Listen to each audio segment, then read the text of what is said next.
السلام علیکم دوستو۔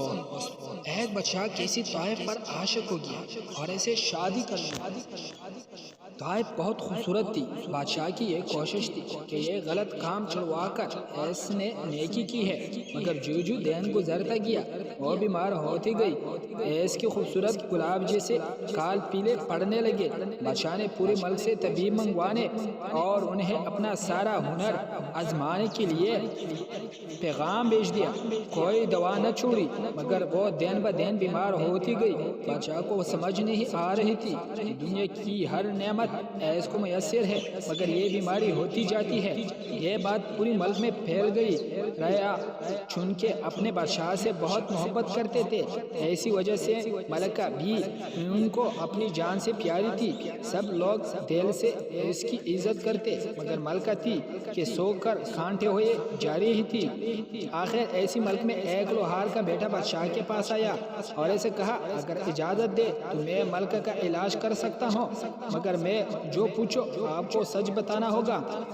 بادشاہ نے کہا، ہاں پوچھو، کچھ بھی پوچھو، مگر ملکہ تندرست ہونی چاہیے۔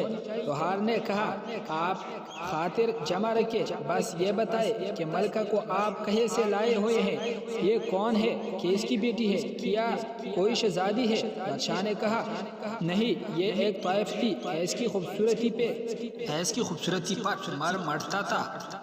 سوچا یہ ہوا کی بیٹی یوں اپنے آپ کو کیسی مجبوری کی وجہ سے نیلام کر رہی ہے۔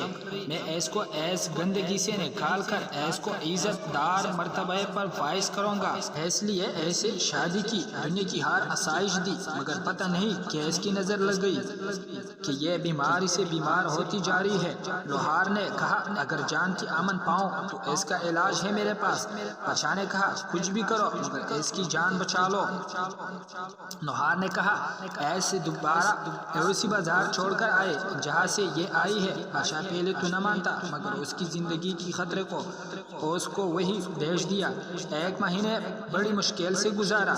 وہاں گیا تو دیکھ کر حیران ہو گیا کہ ملکہ نہ صرف تندرست ہو چکی ہے، بلکہ اس کی تمام شباب پہلے کی طرح واپس آ چکی ہے۔ وہی لوہار اس کے اوپر پھینکے جانے والے پیسے چھین رہا تھا، اور اس کی تندرستی کو دیکھ کر بادشاہ حیران رہ گیا۔ بادشاہ کو دیکھا تو پاس آیا اور عرض کی، حضور، جس کو در پہ جا کر، شہر شہر جا کر روٹی کھانے کی عادت ہو، تو ایک جگہ قائد ہو کر بیمار